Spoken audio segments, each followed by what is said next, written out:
La siguiente entrevista podés volver a escucharla en www.unbuenconsejo.com.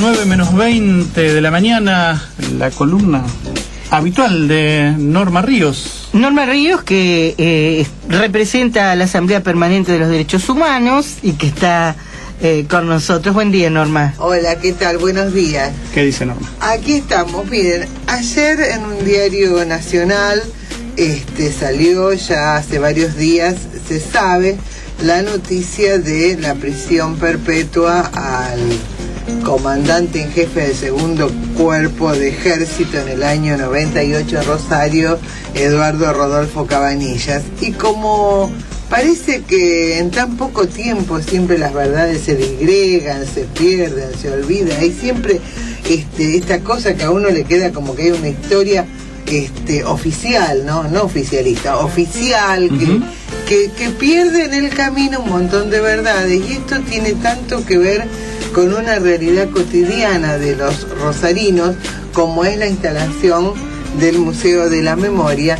Me pareció que no sé si vamos a terminar hoy, porque es una historia que hasta la podemos hacer en capítulos, que es muy curiosa. Una historia por entregas. Hoy hablamos más temprano de la vieja radio, de la época en que la radio ocupaba un lugar central.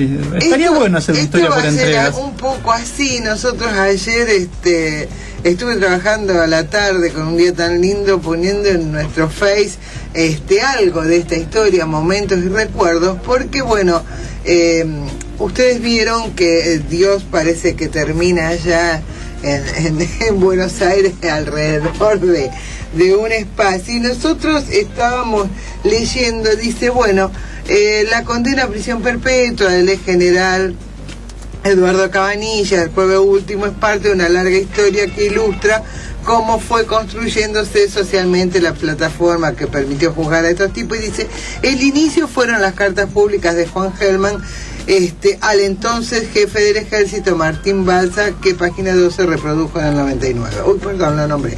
Bueno, y también nombra a la Asamblea Permanente y recuerda a dos personas maravillosas para nosotros, Alfredo Bravo y Simón Lázara, que efectivamente trabajaron muy fuerte para que Cabanillas fuera dado de baja, fuera pasado a retiro.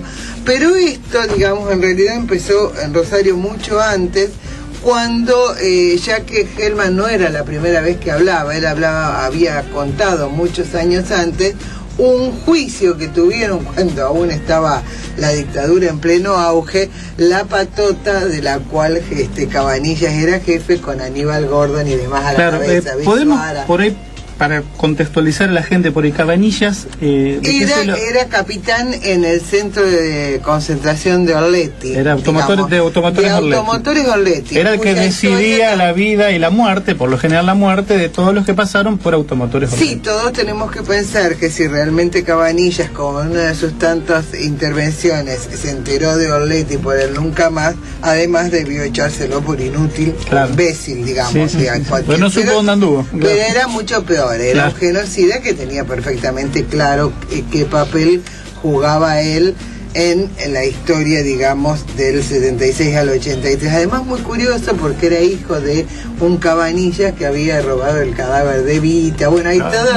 El general Cabanillas, sí, claro. Era el famoso hombre que se llevó a Evita y la escondió y demás. O sea que el chico tenía de quién aprender. Tenía de dónde salir, sí. Tenía prosapia. Bueno, el tema es que, digamos, concluyendo la primer parte, para ponernos en tema, allá entonces, luego de leer esa denuncia de Gelman, la primera denuncia de Gelman, nosotros juntamos ese tema de que Cabanillas era un genocida, pero además era un genocida que reivindicaba la lucha antisubversiva o antiterrorista, según ellos. Las comillas no se ven cuando uno habla, a tal punto que cuando en Rosario el concejal Berecia Artúa pretende meter un decreto para lograr una ordenanza por el Museo de la Memoria, estamos hablando 14 años atrás, el primero en Rosario que reacciona es Cabanillas, mandando una nota de 4 carillas, que incluso creo que podríamos leerla en algún momento. Claro que sí.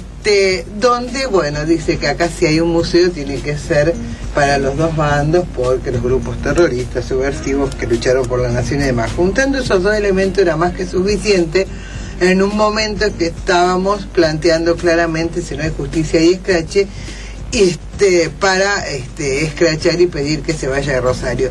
Y así fue como nosotros, entre nosotros, digo por nosotros y nosotras, éramos muchísimos rosarinos nucleados en lo que en aquel momento se llamó la Comisión de Escrache, con la Asamblea Permanente por los Derechos Humanos y Familiares a la cabeza. Le realizó 2 escraches en la puerta del comando, que está en esa época en Sarmiento y 9 de julio, cuando Cabanillas era comandante en jefe, en actividad. También nosotros tuvimos el gusto, con un pequeñísimo grupo de gente, no éramos más de 10, de hacerle un scratch en la puerta de un club que hay por allá, Wildy Córdoba, donde vino a jugar al golf con Viñones. Digo, una historia interesantísima, una historia interesantísima de cómo los pueblos construyen, digamos, la historia y después son olvidados, ¿no? Porque a mí me costaría muchísimo nombrar una por una todas las personas rosarinos y rosarinas que se fueron a plantar sin tener pertenencia en ninguna organización en frente del comando, solamente porque nos creyeron y para bancarnos, y eso es realmente algo increíble. O los comerciantes de enfrente del comando que nos dejaron las puertas abiertas en esos scratch. El segundo, nos cortaron todas las luces en 4 cuadras a la redonda. Hay infinidad de testigos, periodistas y demás que no me van a dejar mentir. Además, que es lo que pusimos algo en el Face de todo lo que uno tiene, está día a día perfectamente documentado en 3 o 4 diarios que había en la época de Rosario, ¿no? En Rosario. Entonces, bueno, está bueno que nosotros conozcamos, esta es una de las miles de historias de la resistencia rosarina, pero que conozcamos detalles paso por paso. De eso quería hablar hoy, me parece que es importante, me parece que es muy importante. Página 12 es un diario que nos bancó, Rosario 12 también. Claro, además del trabajo... en realidad, todos... El trabajo que está haciendo, yo quería puntualizar eso, si me permitís, Norma. Siempre, el trabajo que está haciendo Rosario 12. Rosario 12 es el único diario, digo Rosario 12, sí, incluso estoy hablando de la edición local de Página 12. Rosario 12 es el único diario de la región que día a día cubrió y cubre los juicios a estos Junagran 7. Sí. Parecería que otros diarios no les importaba. No, tal cual, no, tal cual.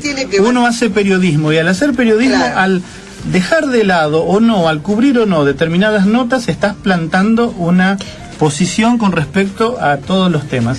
Pero y me parece valiosísimo y justo que reconozcamos en ese aspecto la labor de Rosario. Tiene que ver justamente con eso que te decía, porque lo que le pone mucho énfasis en este caso esta nota es cómo se fue armando la complicidad de Cabanillas a lo largo de una gran cantidad de años, ¿no? Pero sí creo que nunca se rescató cuando se habla del caso Cabanillas, la historia de esos actos de verdadero heroísmo, en el cual incluyo, el otro día nos acordábamos con un periodista precisamente de Página 12, no sé si se puede nombrar. Sí, pero cómo no, pero claro. José Maggi, amigo nuestro, Pepe Maggi, claro.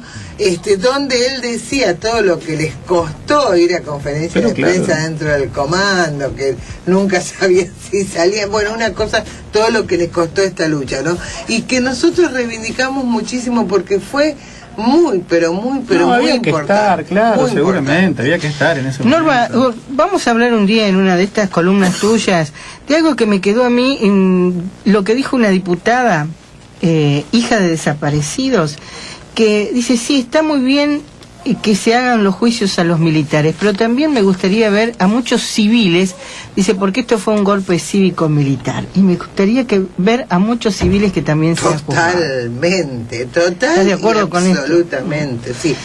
Durante mucho tiempo hablamos de un golpe militar porque realmente la vista estaba puesta en los ejecutores, pero evidentemente este no solo es un golpe cívico-militar, sino te diría que es un golpe que, dada la Operación Cóndor, que hoy está plenamente probada es claro, internacional. Fue un plan muy pero muy claro, y para eso hay que hablar. Fuimos el otro día a dar una charla a una escuela y le decía: profesoras de matemáticas, si quieren explicar el golpe a chicos de las escuelas primarias o secundarias, los grados más altos del primario, hagan este ejercicio, vean por qué la deuda externa tenía un determinado valor cuando comenzó la dictadura y qué valor tenía cuando terminó, o vean cuánto, alrededor del 50%, se distribuía al comienzo de la dictadura, se distribuía la riqueza entre el campo popular, entre los trabajadores, y en cuánto de la quedó torta, claro, la torta después. Sí, entonces, claro, para que además vean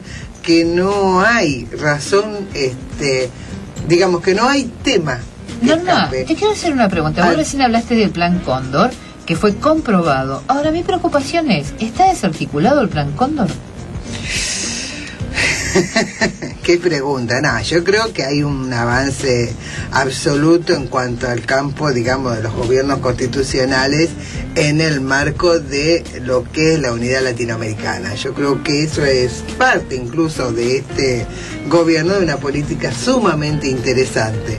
Incluso lo oí el otro día a Chávez hablar de algo de ser mucho más unido, porque en realidad la única forma de enfrentar al imperialismo, fundamentalmente yanqui, es la unidad económica, digamos, Acá parecería que los gobiernos no se dan cuenta que la respuesta la riqueza del mundo. La respuesta a la inquietud de Luján me parece que sí, se ha desarticulado en el sentido que ya no se juntan tres gobiernos para chupar gente. Claro, no se juntan para chupar gente. Lo que sí me parece que nadie hace tal vez el análisis más simple de todos, que no se han cambiado estructuras sociales de forma de poder, y mientras eso no se cambie, vos tenés buena voluntad. Yo insisto siempre de que sería absolutamente estúpido como aquella gente que te dice estamos como en la dictadura. Eso es una imbecilidad absoluta y total, y me banco lo que digo. Nadie compartimos plenamente, nadie puede pensar hay que ser imbécil para pensar eso. Pero sí digo que la estructura económica social de la Argentina es exactamente la misma. Por el asunto de lo que se produce, como repartís o no, cómo das. Además, convengamos, Norma, que a partir del 2001 hubo un quiebre terrible en la sociedad a nivel económico. La cantidad de gente que ha quedado sumergida por debajo de la línea de pobreza dan números que, si lo pensamos en la época, suponte en la década del 70, son números escalofriantes. Totalmente. Además, yo quiero vivir unos añitos más porque me gustaría ver qué pasa a las próximas generaciones. Nosotros hemos reaccionado a un genocidio muy rápido. Claro. La deuda externa es ilegítima y eso es sabido. ¿Por qué se paga? Dice Ana del Centro. Bueno, la verdad que yo esto lo denuncié incluso cuando me hacen un reconocimiento en el Consejo Municipal frente a todos los ediles y las 600 personas que había. Digo, yo sigo diciendo que la deuda externa es ilegítima, es fraudulenta, es impagable, pero de golpe me pregunto, ¿dónde está el gran movimiento popular que bancaría que un gobierno, sea cual fuere, no pague la deuda externa? Si a los argentinos nos dicen que hay que comer pan negro tal cual hoy, sería terrible. Independientemente que también puedo decir con esta que hay mucha sociedad gente de que ese no come tipo, nada, pero con esta, lamentablemente, con la sociedad que yo creo que es un proceso. Con la sociedad que tenemos hoy día, lamentablemente ese tipo de determinaciones no se pueden tomar. Yo creo que es un proceso. Yo estoy de acuerdo con Ana del Centro, ojo, pero no como vidrio. Sí, totalmente. ¿Con qué material humano llevamos adelante ese tipo de cosas? Que quede claro. Yo estoy de acuerdo con la distribución de la riqueza. Ahora, el resto de la sociedad también. Recuerden, hace 3 años, casi 3 años exactamente, la 125. Por lo que era una discusión, si se quiere, que podría haber sido menor, el conflicto descomunal y el intento de derrocamiento que hubo a una presidente. Yo creo que hay que hacer un hay que entender esfuerzo con para qué vernos contamos, como sociedad en su conjunto. Totalmente. Y la Argentina, digamos, los los dueños del poder y de la riqueza en la Argentina nunca se han caracterizado, no sé, en otros lugares, vivo acá y en este sistema, claro, por pensar demasiado en los demás. Digo esto porque, bueno, todos sabemos cómo vive la gente del campo o cómo vive la gente a la que le han robado la tierra para plantar más hojas y demás. Digamos, se están apoderando del mundo. La pregunta es, bueno, todos vimos qué le pasó a un gobierno con una gran popularidad cuando quiso poner un pequeño rasguño, ¿no? Ahí, imagínense, otros estaban de acuerdo, y la gente tiene una tendencia a pensar, como me pasaba a mí con el tema de la jubilación, ¿no? Cuando se estatizó,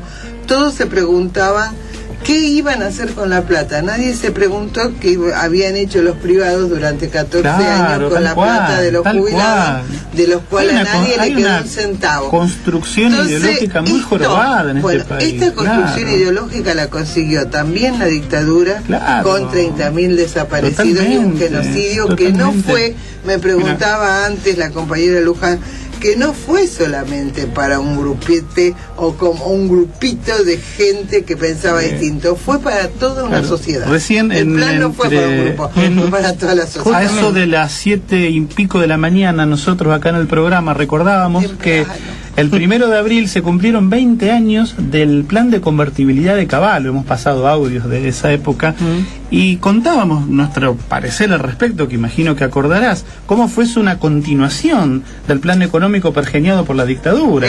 Solo que la dictadura necesitó de campos de concentración, Cavallo necesitó del menemismo que le hiciera el trabajo sucio. Me parece que eso es blanco sobre negro. Además, sobre el vaciamiento basado en el terror de una sociedad en gran parte, luego vino toda una etapa en la que nos hicieron creer que la democracia avanzaba, o por lo menos algunos o la mayoría, a pasos acelerados, y finalmente vino la gran fiesta donde por fin los argentinitos, la mayoría muy derechos y muy humanos, estábamos contentos. Yo me acuerdo de patear estas calles rosarinas diciendo no a la privatización de esto y del otro, y éramos todos felices porque teníamos teléfonos, celulares, es decir, no se buscaba la esencia del problema, que en todo caso era la corrupción, da para hablarlo tanto. Pero digo, hay que tener idea de que es todo un hilo conductor, claro, de algunas cuestiones, claro que sí. Y que, bueno, yo soy muy optimista. Yo creo que la gente piensa todos los días, todos ustedes lo ven. No es una cuestión oportunista esto de los jóvenes, es una realidad. Es la tercera, cuarta generación que necesariamente tiene que producir un cambio, aparte por sí mismo.